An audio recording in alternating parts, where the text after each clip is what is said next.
Hey everyone, so I was going over the footage that I shot from yesterday for this whole Winter Bishop series, and even though I planned things out, I forgot two topics, so we're going to hit those today. That's why I am fresh and I've got clean hair that's actually been styled. I feel like a whole new person.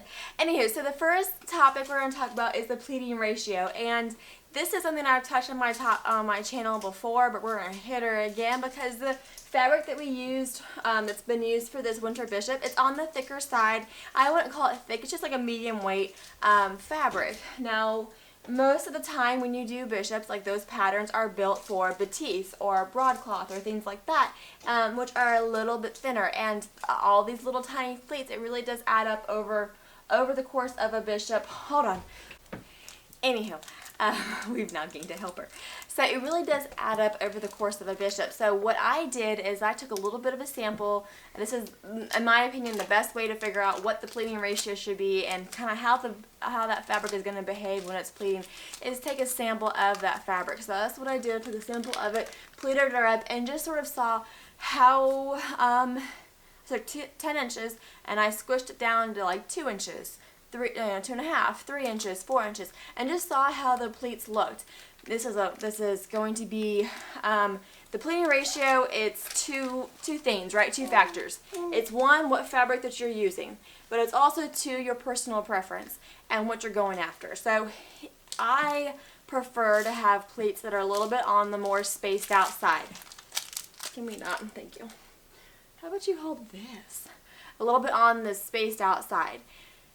If you like pleats that are more squished together, that's there's no right or wrong here. And it's particularly if you're doing, it's also what you're after, right? So if you're doing picture smocking, you're going to want pleats that are more squished together to have those picture smocks, have it all look nice and have those cable stitches be nice and close and no gaps. So it's good to do a test piece and just see how your fabric is acting and go from there. I thought that for me, the fabric, like, it was a little bit more squished than I liked them to be. So that's why you see when I cut out the fabric, I leave an inch gap between that folded, where the folded edge should be, and where the line on the pattern is. So in total, it's an inch away from the folded edge. So in total, that's taking out 2 inches, right? Because it's folded over, so you've got an inch on either side. You with me? And I did that for the front as well as the back. Okay, so keep saying it, sewing, you do you. But I took out an inch from the folded edge for the front as well as the back. Now this means that I took out even more when I did the lining, okay?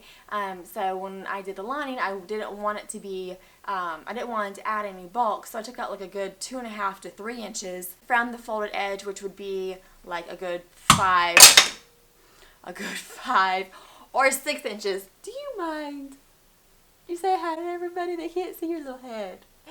I hope that's making sense, and like I said earlier, I've got videos that dive into this whole pleating ratio, and if you really want to understand like the math behind it, I've got videos that do that, so you can check them out down below. But that is what I did, so that's why you see there's a gap between my pattern pieces. I hope it's helpful. If you have any questions, put them down in the comments below, and I'll do my best to answer them, and as always, I appreciate y'all for watching, and I hope to catch y'all next time.